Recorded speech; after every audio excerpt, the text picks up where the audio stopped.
teeth. Most of us have them. The main group who don't have teeth are the elderly, or those who like getting into a good bar fight.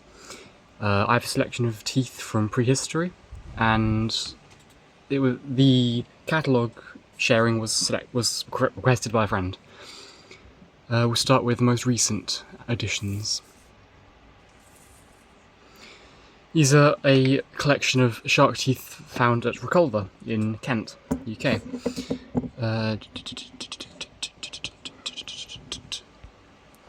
These things were buried, just sitting in the surface layer of mud for millions of years, and still look like they've just come out of the shark's mouth.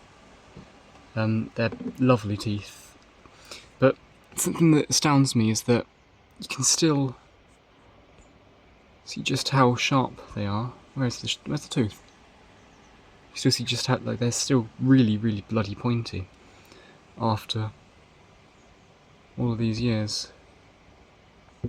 Bring this bad boy back.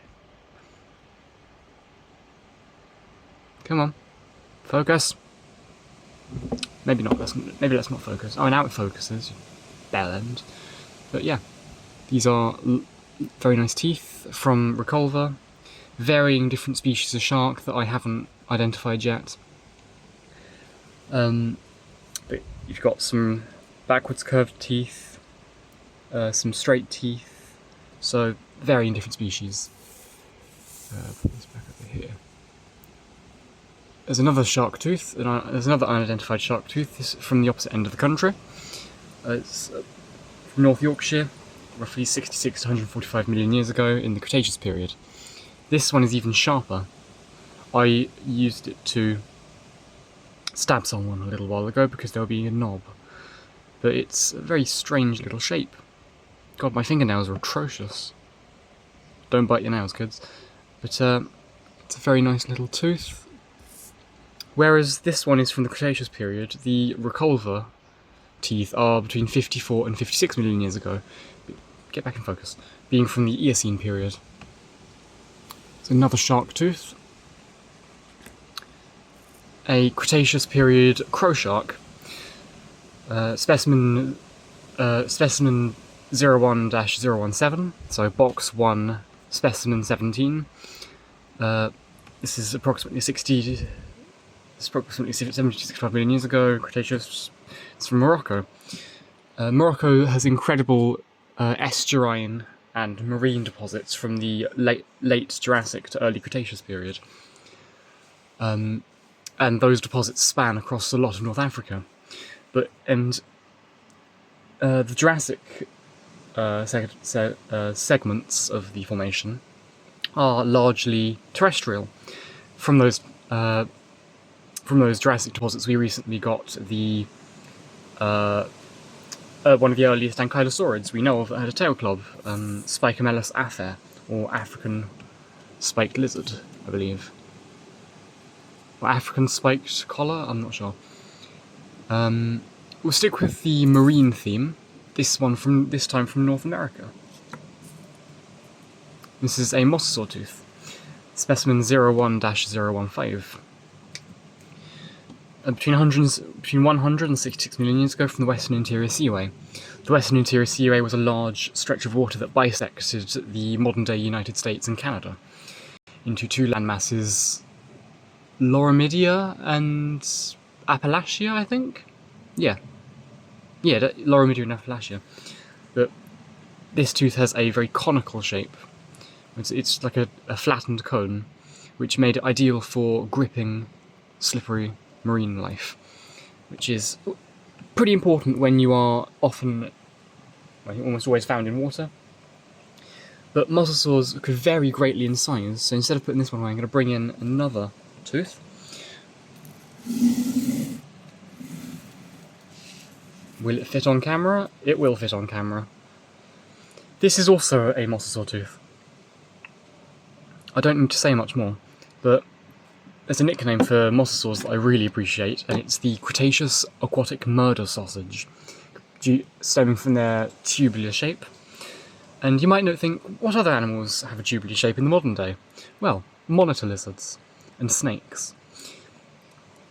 the closest living relatives of mosasaurs are snakes and monitor lizards. So if you have I can't name any monitor lizards. You're not going to have a Komodo dragon at home, but let's say you have a pet Komodo dragon or a pet black mamba because you're weird. You've basically got... You have a close relative of a mosasaur in your house. But if you have either of those in your house, please seek professional help, whether it be an exterminator or even a psychiatrist. There's a dead ladybird on my desk. But yeah, no, you don't want Komodo dragons. They are vicious. Interesting, but vicious. I used to watch a documentary with Steve Irwin on Komodo Island, and goddamn, Komodo dragons scare the crap out of me.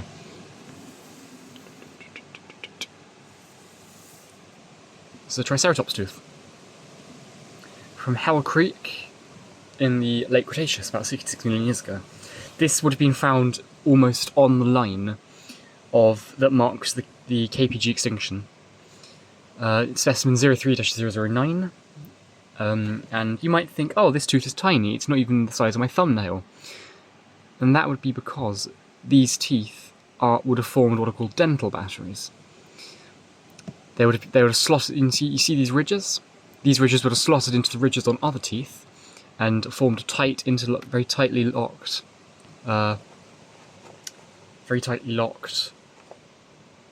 regions, question mark, of teeth that were used for grinding. Now these would have sat behind a very sharp parrot-like beak. Nice example of convergent evolution. My favourite. And these would have been used to grind pre-chomped food, or food that's been stripped of the leaves. Another specimen from just below the KPG extinction line is the Edmontosaurus.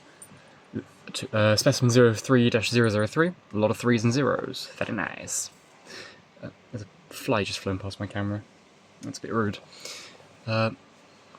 Edmontosaurus was also a very large ornithischian, much like Triceratops, except it sat on the Hadrosaurine line, rather than the Ceratopsia line, which is pretty fun. I did a little bit of research into the evolution of Ceratopsians recently. It was fun. I need to talk through it sometime. But once again, tiny teeth in a large animal would have been for grinding teeth on rough, flat surfaces in dental batteries. We're going to get on to some of my favourite teeth that I've been collecting for quite literally half a decade. Oh, I just nearly knocked something fragile over. These are my Spinosaurus teeth. My small Spinosaurus teeth. Now, you might notice something very similar. Oh, they're a very similar colour and shape to the Mosasaurus. And you'd be absolutely correct. These are also from the Kem Basin in Morocco, same as as both mosasaur teeth and the crow shark tooth. Their matrix would have been sandstone, and you can see some of the matrix left over. You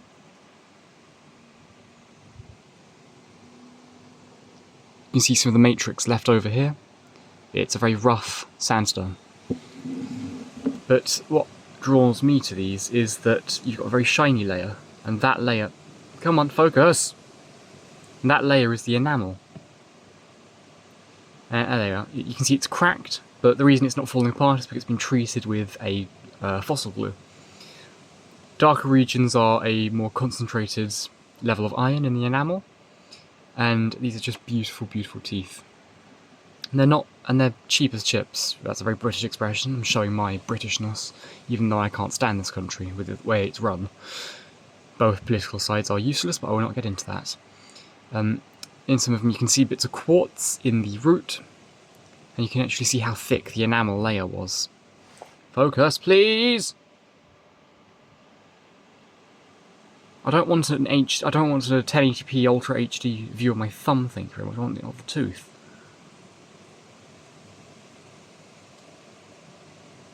There you are. So you might be able to see that there are little translucent bits. It's quartz that's formed in amongst the tooth root. This one is from nearer the front of the snout. It's got a worn down tip. It's slightly more curved. the smaller curved teeth at the front of the mouth would have been used to get the fish into the mouth, whereas the flatter, almost laterally compressed the compressed cones would have been used to skewer the fish, almost like a very nasty prehistoric fish trap. And at the 10-minute and 20-second mark, we come into the final specimen. This is a Spinosaurus tooth. This isn't even the largest they could be. I'll put my hand next to it. I can conceal it in my. I can conceal it in my hand. My hand is a weird shape, but this is just a really, really nice tooth. It was marked at £70, but because it had been partially prepared, hence the smooth tip, my local fossil dealer, Terry, which is a fitting name for a fossil dealer actually, considering he does have a couple of T-Rex teeth in the shop, gave me it for 60. And lovely thing, you can see part of the preserved nerves, well, not nerves, but root in here, which is absolutely lovely. Those are where's my? I'm gonna point with the back end of a wooden spoon. That's too coarse actually. Colouring pencil. So in here you can see the slight colour difference. See the slight colour difference within here? That is the root of the tooth. And you might notice that there are patterns. Harley, you will love this word. Striations. Remember it, please. We've spent hours talking about it. These striations would have provided a little bit of extra grip on the fish. So if you think how a bumpy piece of metal would be easier to hold on to than a smooth piece of metal, very similar to that. And I think that's it with my teeth. I'm quite disappointed actually that I'm done with teeth now. Also, I have a special message for a certain Harley. Would you please stop getting more teeth than me? I'm going to cry. That is my tooth collection. I'm going to show them all together. Upsie, upsie, upsie.